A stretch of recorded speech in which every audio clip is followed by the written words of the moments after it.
Billfish is like getting in a ring with another boxer. I mean, it's a real test. Why I like to target billfish is because it's the baddest fish in the Gulf. Woo! All right, Bo! It's an epic fight. It's a battle. It's hand-to-hand combat. From the tease, the bite, the fight, all the way to boat side. They're the meanest, baddest, coolest fish out there. For me, the most exciting part about fishing is the competition. Some of the best fishermen in the world. Camaraderie ship, being able to be on an awesome boat and out chasing blue marlins with close friends, you just can't beat it. Nice, you tight? I'm on. Triple header. Oh, you got a little guy. I love it. For me, it's the competition. All right, guys, great job. Competition, chance to win money. You know, it takes a really good captain, it takes a really good crew, people working long hours to get that one moment where an angler can catch a fish. You know, obviously the money is nice as well, and it's always nice to have that prize, but we learn not to chase those carrots because there's always carrots for us to chase. But it always makes it a little easier to put the effort, for sure. There you go. Got it. Whoa, look at this.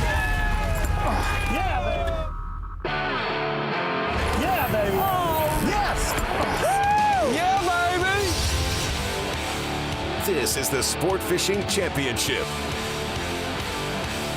And there is no doubt the Sport Fishing Championship is a competition, and it was a race to the waters of the Gulf of Mexico this morning as the anglers left Orange Beach, Alabama, the fourth stop of 11 of this Sport Fishing Championship. I'm Robbie Floyd with Ronnie Moore by my side as we had the boats take off this morning at a mass chaos, a shotgun start, if you will, heading out to the waters of the Gulf of Mexico. No matter if whatever gets you going, Robbie, whether it's the catch, whether it's the competition, whether it's the boat race at the beginning of the day, anything to spark that competitive drive gets these teams fired up. And this was earlier today.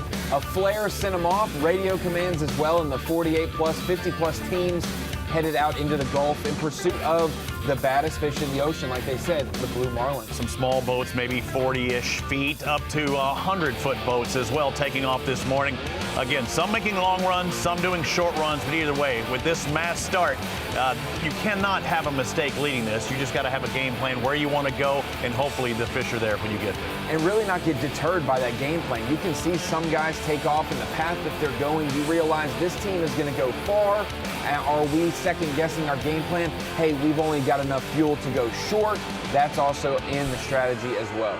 Absolutely. As these anglers head out to their spots, as you mentioned, it may take a lot of fuel to get in certain areas, but again, you're trying to go where the bait fish are, where the big fish are. Everybody, at least right now, we're hunting for the big first blue marlin of the tournament. Blue marlin get the most points, 350, but if you catch that first blue marlin, you're going to catch that extra bonus points, 100 extra bonus points up for grabs. And at 3:01, 4 hours after launch, Bandito released the first blue marlin. They get the 450 points, and look it up, Ronnie. They back it up an hour later and another blue marlin. Yeah, not only do they catch the first one, which getting those bonus points, hey, that is basically a fish and a half. That's basically adding a white marlin to your total, an extra 100 points. So they got that first one, and then they backed it up, like you said. They've got 800 catch points already going into this event, just 4 or 5 hours after takeoff. The fishery we're dealing with is the Gulf of Mexico, taking off from Orange Beach. We were further down the coast just about a month ago. But these are all generalities. But you see Bandito, they made a fairly strong run. You see Crawgator, they may be a little further. I think Badonkadonk maybe a little further. But they did make that longer run, and it paid off. 100 plus miles. And some of these boats, like we mentioned, it takes them for about a 50-mile run. It's going to be an hour and a half or so. So for these 100-mile runs, it may have taken 3 of the 4 hours this morning to get there, and then they caught it in the first hour after being there. But they will see a lot of rigs, oil rigs, coming into play. That's where a lot of these teams are headed. And if you pick the right one, Robbie, you can get right in a hurry, just like we saw Bandito do. Absolutely, and you got to catch those bait fish. It's going to be a key factor. Again, you're around the bait fish. You're going to also be around the marlin. And again, different places that we go to, you're going to see more live bait being used. Other places, you'll see more artificial bait being used. Things like that there. The birds trying to, flutter on the top of the water, attract those big blues. Yeah, the teasers for sure. We'll see the tuna tubes come into play as well when you're trying to keep your bait healthy and alive all day long. Make it look more realistic. Make those teasers really activate and fire up that elusive blue marlin, which will get you right back in the game because we've only seen 2 scoreable blue marlin come across the feed so far. It's about attracting these fish, and we'll be talking about it throughout the week. We'll be joined by Peter Miller the next couple of days. He's been on baby duty, so we'll get to see him. Maverick's dad starting tomorrow. But again, also at the various stops we've been to, live bait was key in the Gulf of Mexico. We saw more artificial stuff when we went to the Dominican Republic. This is going to be a live bait tournament. You'll see more fish caught on the live bait this week. Yeah, and not only will you see it caught with the blue marlin and the white marlin and things like that, but also the championship division fish, the wahoo, the invincible boats, yellowfin tuna, and also the mahi-mahi. We'll see a lot of different aspects come into the boat. Talking about that right there. Put him in the tube. Looking at the team. Did you hear that? He said, put him in the tube. Yeah, put him in the tube, keep him alive. Yeah, and this was Bandito at the last stop in the Gulf. And whether it's a tuna that you're using for bait fish, whether it's a little mahi-mahi, a little chicken dolphin, you're going to put it in that tube, keep it alive, because when I do see that blue out there, I'm going to release my bait fish. That's the one they're going to tag, and that's the one that I'm going to catch at the end of the day. And we got to be with Team Bandito for that Grand Isle in Venice, the Louisiana Gulf Coast Billfish Classic. They did not have the best of luck. A couple misfortune opportunities there for this team.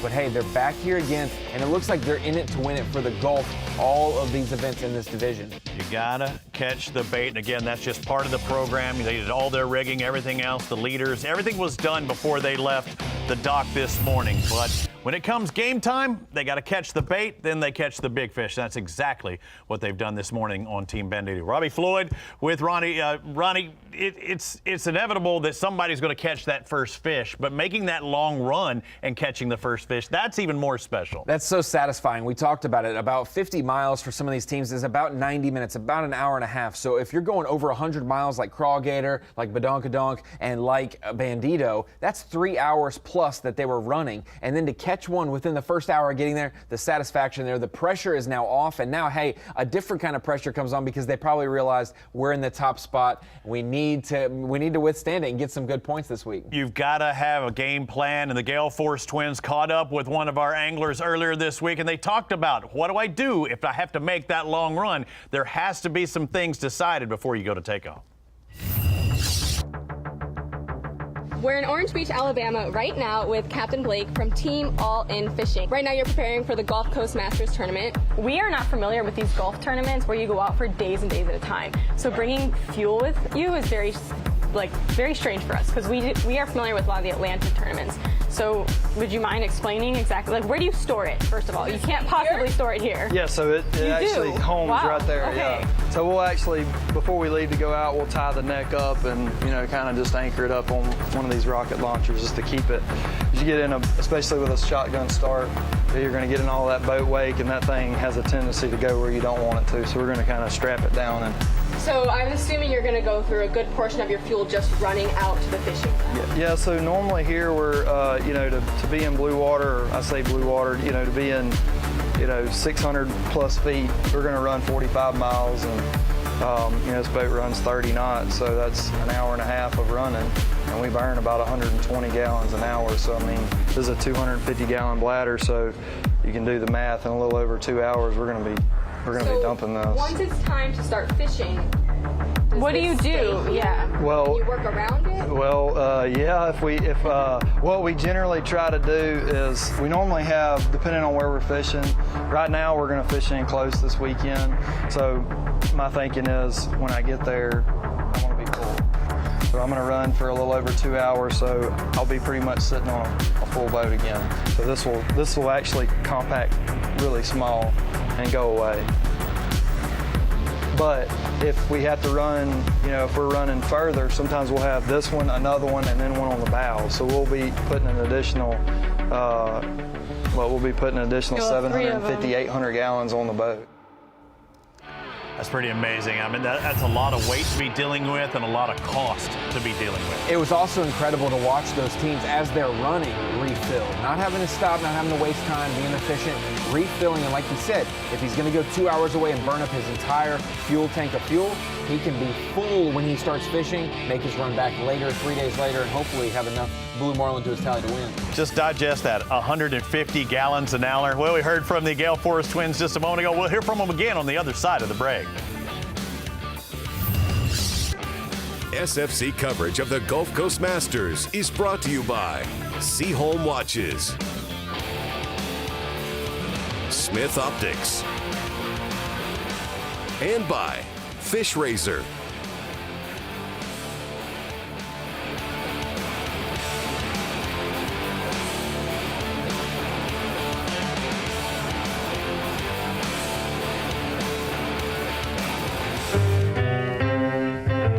Whether you like to ride the wind, find your secret cove, or reel them in,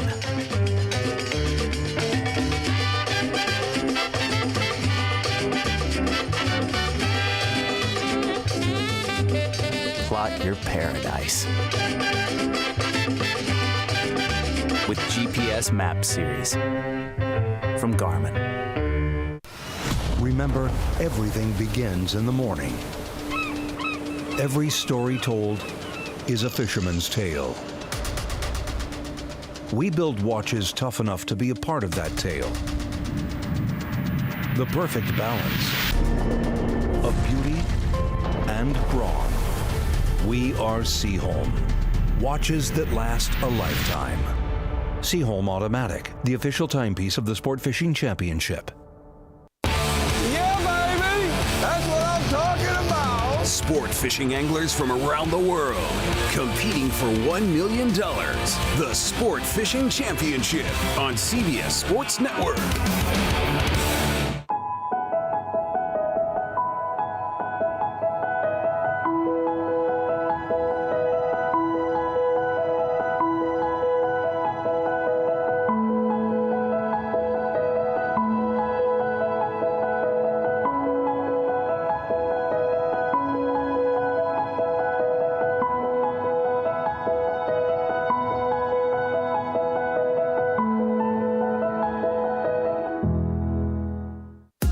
See it, live it, love it. The largest in-water boat show in the world, the Fort Lauderdale International Boat Show. More than 3 million square feet, fishing boats to super yachts, engines, accessories, learning experiences, and culinary delights. Save the dates, October 26th through 30th. Details at flibs.com.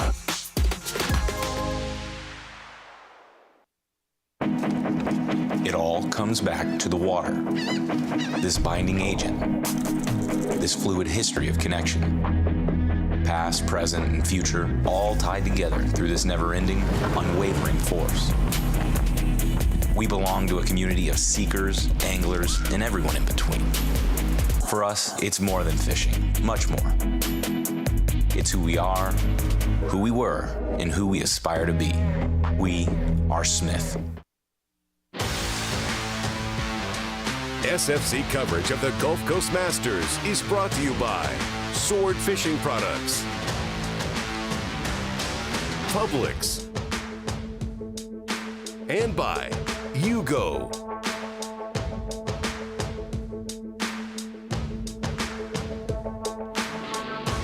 Bringing you live updates in the 6 o'clock hour on the East Coast as the anglers are tearing it up in the Gulf Coast Masters. They took off this morning from Orange Beach, Alabama, the fourth stop of the Sport Fishing Championship. Ronnie making that run. Several boats went out for that long run, an hour, 2, 3 hours out in the Gulf Division here. They have the big Gulf of Mexico to deal with and some of the same waters we saw at the previous round. And here's the points from that first round. Everybody you see in front of you from the Gulf, that's how they finished when we were at Venice. Yeah, Moncherry taking the title there over Breathe Easy. Both had great events. Obviously, those points are a combination of their catch points versus their finish and their finish in the tournament. Combine those together, and that's how you get it. But yes, they were, these teams taking off from Orange Beach, Alabama, going westward towards that Venice, the tip of Louisiana where it sticks out. A lot of those teams aren't too far from that region, maybe a little bit easterly for some of the teams, but definitely in that Mississippi Canyon region vaguely. And we see Mississippi Canyon there. It was oftentimes used, and you see the different depths, the steeper drops, a lot of things to look on, as well as the currents that they're dealing with. The Gale Force twins actually caught up with Captain Blake earlier this week, and we've heard about the fuel, but what about the sonar, the electronic side of things that they're dealing with as well? We're in Orange Beach, Alabama right now with Captain Blake from Team All In Fishing. Right now you're preparing for the Gulf Coast Masters tournament. targeting billfish. This is where you spend most of your time for these tournaments, I assume. Being the captain, you're at the helm, and you're looking at some very nice electronics that is really helping you read the water and understand it, specifically the sonar. So you have your sonar set up and dialed in to help you mark fish. And I guess my question would be, you know, when you're marking fish, what exactly are you looking for? You know, what does the fish, when there's a fish marked on the sonar, what does it look like on the screen? Well, it kind of looks, so a fish on the screen kind of looks like almost like a hot dog, but it's got a little curve to it. And when you're looking at, you know, your hot dog on the screen, can you tell if it's a large marlin or a Maybe white a sometimes? white, Can you tell the difference between species even? There are a lot of guys who say they can. Personally, I can't. I mean, I feel like I can tell you what a blue marlin looks like, but again, you know, we've plopped baits on a blue marlin and it turned out to be a shark, and so, you know, again, that comes with a lot of screen time. One thing I picked up out of that is he hopes to catch a lot of hot dogs this week, didn't he, Ronnie? Exactly. Looks like a hot dog on screen, but we know that those are actually fish. What type of fish is a different story. Electronics are amazing these days. Yeah, the growth of the electronics in all fishing capacities, but especially in the Gulf and out in the oceans, is incredible. To be able to see and get so precise out over 600 feet of water, that is what teams are looking at this week. And once you see that, you kind of get a little bit of nervous energy under you when you see fish light up on that sonar. Let's go on site with Site 1 and catch up with the Gale Force twins. Amanda, Emily, welcome back to the show. We saw you this morning, and it looks like the weather's still holding true. But, you know, the things that the guys were dealing with, and they were talking to you and Captain Blake there, the electronics, it's really about the electronics. You got a lot of video game kids who are going to be really good anglers one day. Definitely. That sonar literally looked like a Nintendo. It had, what, Amanda, like a little panel. Underneath the wheel at the helm, there's a panel with buttons and a knob and knobs and twisty it literally looked like it could have been a video game. And what Captain Blake was telling us is that it can take 3 years to become an expert at this underwater sonar, and they can see a 360 of underneath the boat. And he was telling us that basically when you learn how to really read the machine, it's making a triangle from you and your boat to your fish, how deep it is, how far it is, what direction it's in. So these sonars are so incredibly advanced, and they can be incredibly helpful in these tournaments. Absolutely. Now, I know you come in early at this event. Were you able to talk to the guys? Because they have an idea of where they want to go, and they get the fishing reports from their buddies. They get on that good old boy hotline and blow it up. Did you hear any general areas that they wanted to go or where the fish seemed to be the way that the currents were working? Yeah, we were able to come in early. We were part of the shrimp boil last night and got to mingle with the crews and the team, which was really awesome. It seems like some people are doing some things differently than others. For example, some of them are choosing to run all the way back to Louisiana, while others maybe recently fished in this area and they're just going right back to where they have been. So again, some boats are staying close, some are going far. Exactly. The general and consensus the all was, in, if you looked at that map, actually, we could actually see the all in. They did tell us they weren't planning on running far, and they were one of the two closest boats from where we are right now. And then you could see some boats ran even further. And they said they kind of make that decision based on satellite images of the current. So they're all looking at these satellite images, and they look at the current and what's going on with the water, and they make a decision. So one captain might say, well, with the current doing this, I decided I only want to run 45 miles. And the next might say, well, I think I want to run 100 miles. Amanda, Emily, we talked about all of the technology, whether it's electronics and the satellite imaging of the currents, the different weather patterns, all of the things at the fingertips of these anglers and teams. But it's not just a new school game. A lot of these crews have been fishing for years and years, and some of those old school teams will prevail and do well this week. How much have you noticed that experience for some of these captains has paid off on knowing when to go far, when to stay close, especially this week's event? Experience is definitely important. Like Captain Blake was saying, he could definitely tell what a marlin was, looking like a hot dog on the sonar, but maybe not how big it was, and maybe other captains feel that way as well. But again, earlier today, a blue marlin was caught by a 12-year-old, so there's new talent coming as well. Yeah, it's all about the new talent. And again, if I'm that guy being over 50 and having to deal with those electronics, I'd be hurting. Ladies, thank you very much. We look forward to talking to you in the morning, and get back after, get that scoop. Again, the guys are going to stay out there on the water, Ronnie. It's different than, say, the Dominican Republic when they come back, hit the bar, and you can get the info from them. They're out there for the long haul. Yeah, exactly. We're going to see who was right with their game plan when they come back on Sunday, but we will see those updates as they come in each and every day. Again, it's Bandito. They're trying to steal this one and take the victory. victory here at the Gulf Coast Masters. We've got more, hopefully an update when we come back. It's the Gulf Coast Masters, stop 4 of the Sport Fishing Championship. The Guy Harvey Ocean Foundation is honored to be the official charity of the Sports Fishing Championship. Through this partnership and the support of donors like you, future generations will enjoy and benefit from a naturally balanced ocean ecosystem. Our education programs, both in the classroom and online, bring to life the work needed to make sure we have clean oceans for decades to come. Join us today at www.ghof.org. Sometimes saying no can be really difficult. It's hard to set boundaries, to give yourself space and time. Hop water means never having to choose between having fun or missing out. A sparkling hop water full of flavor and packed with mood-boosting benefits that's non-alcoholic with no calories, no carbs, and no sugar. So go out there and get up to no good.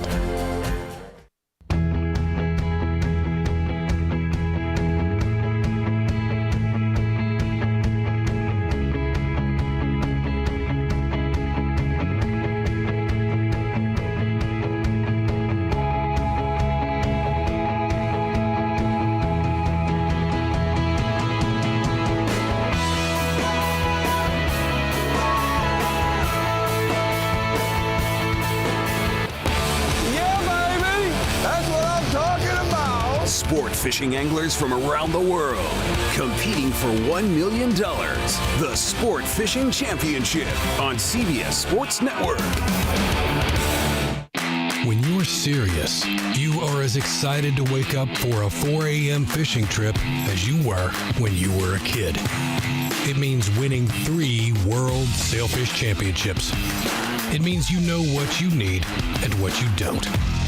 Being serious means seeking out the ultimate fishing machine, which is what Peter Miller has found in the unmatched handling, speed, and comfort of an Invincible. It's the simple things, like spending a day at the beach, splashing in the water, playing in the sand, and creating sandcastle masterpieces. Rediscover fun and family on the beautiful white sand beaches of Gulf Shores and Orange Beach.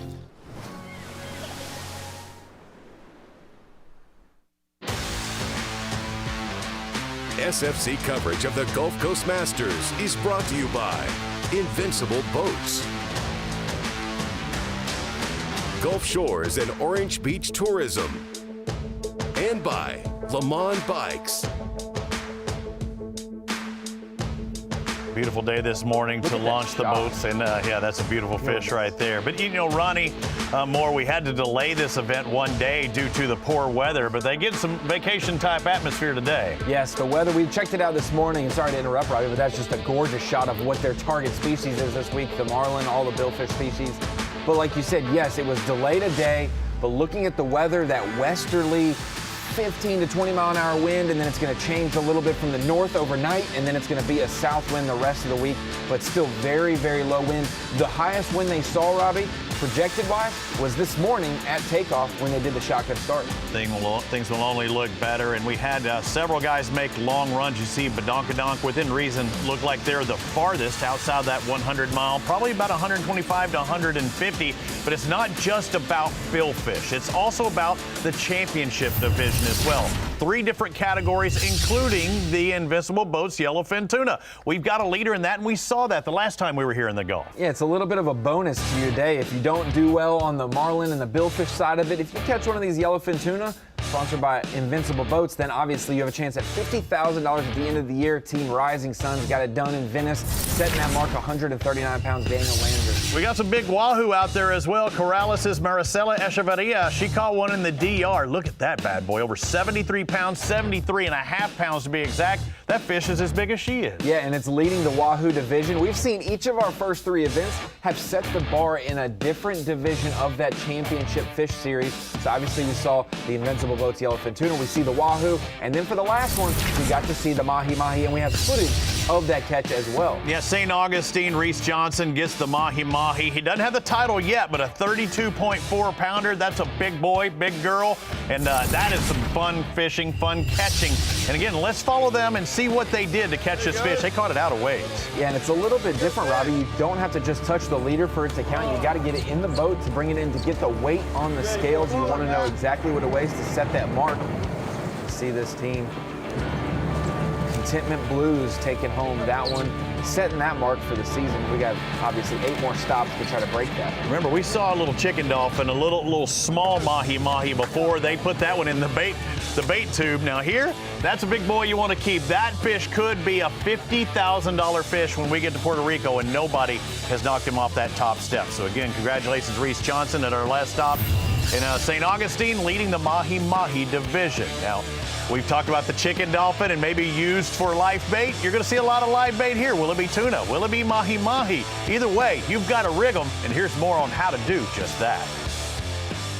So, okay, so you have your bait, and now we're out fishing. Are you guys, do you keep your, if you're using live bait specifically, are you going to keep your baits all in the water, or are you watching your sonar and kind of waiting to see if you mark a fish before putting a bait out? Yeah, well, generally what we'll do is we'll go ahead and bridle or dart a bait and get a rod or 2 ready.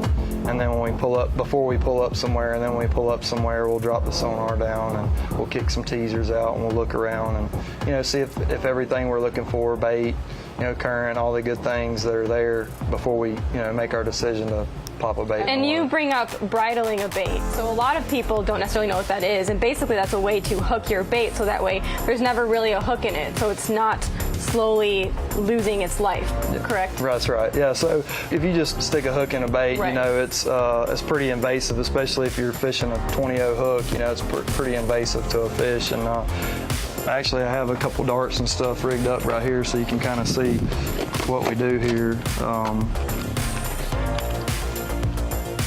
But this just kind of cat paws onto the, starts like this, you cat paw it onto the hook, and then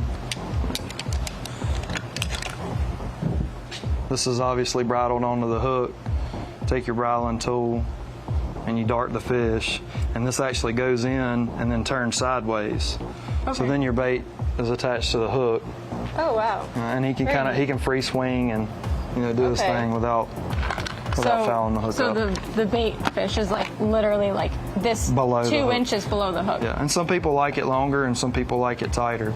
That's just what works for us. So, and then where will you, once you have your baits out, are your rods in rod holders? And if they are, which rod holders would you like to put them in? So we normally keep 2 ready. We keep one on, we call it the left side and the strong side, and we keep our bigger bait over here, smaller bait over here, and then again, if we see a fish, we'll throw the bigger stuff, and if we don't get bit, then. So this is something interesting. You say left side and strong side, or left and right side. Something that we have found through the content that we create is that we also, when we're facing the transom, we say left and right. Mm-hmm. But people will say, well, why don't you say port and starboard? Mm-hmm. To me, port and starboard is when you're driving. That's right. And you're talking port and starboard. They say art imitates life, and it is an art rigging those baits. Yeah. And again, that bait fish will see the end of its lifespan if the big blue marlin goes and snatches it up. But the way that it's able to maneuver on the end of that hook and not actually be hooked, pretty cool to see, and thanks to Captain Blake for that. Hey, if you're a football player, a linebacker maybe, you'll know what left side and strong side is. That's a notorious term for the defense there, but obviously they go on the offensive when you're talking about rigging baits and doing that. Let's look ahead with Smith Optics and where we will will be throughout the season. We're at the Gulf Coast Masters. On June 11th, we'll be at the Mississippi Gulf Coast Billfish Classic. So instead of around 50 boats, they took off this morning, I'm hearing there's about 100 that'll take off from their shotgun starter. We saw video of it before. That's another big event on the Gulf Coast. Yeah, just a little bit west of where we are here in Gulf Shores and Orange Beach, Alabama. We'll go over to Biloxi, Mississippi, June 11th. So they'll have about 2 weeks. We'll see a lot of familiar faces that are fishing in this event and competing.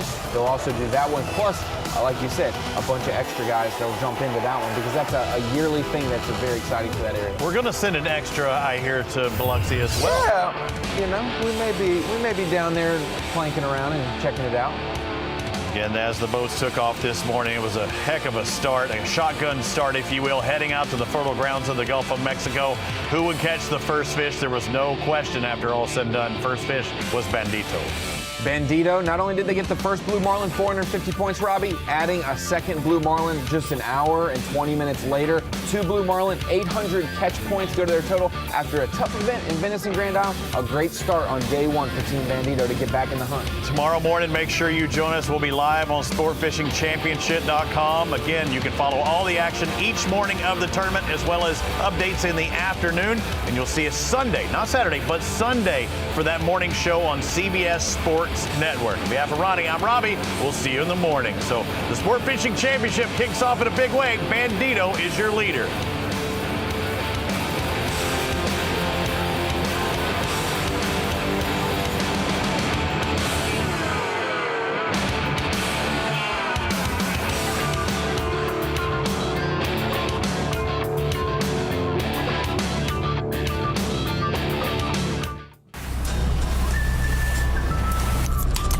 A day out on the water could go great. Or it could have a few minor setbacks.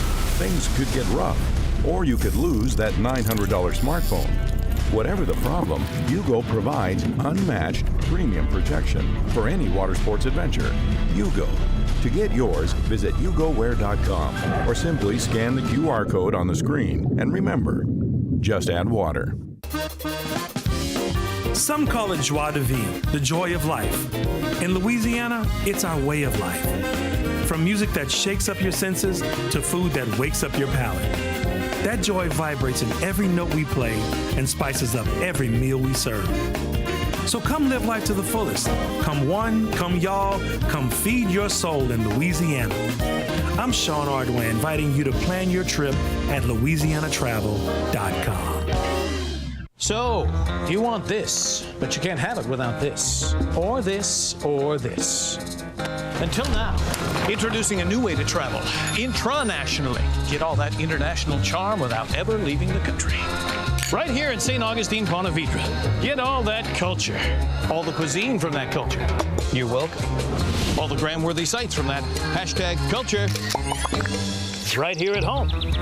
St. Augustine, Ponte Vedra. Travel intranationally.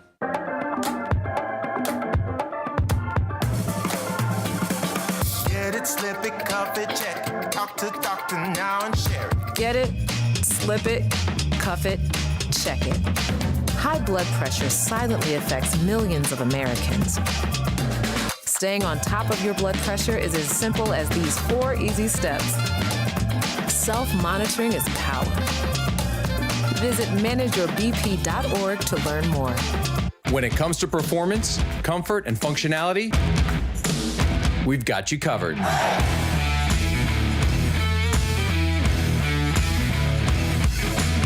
Performance apparel designed by anglers to make your time on the water better than ever.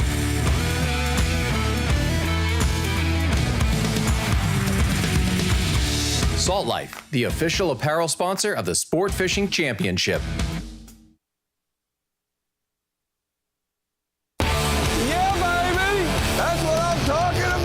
Sport fishing anglers from around the world competing for $1 million. The Sport Fishing Championship on CBS Sports Network.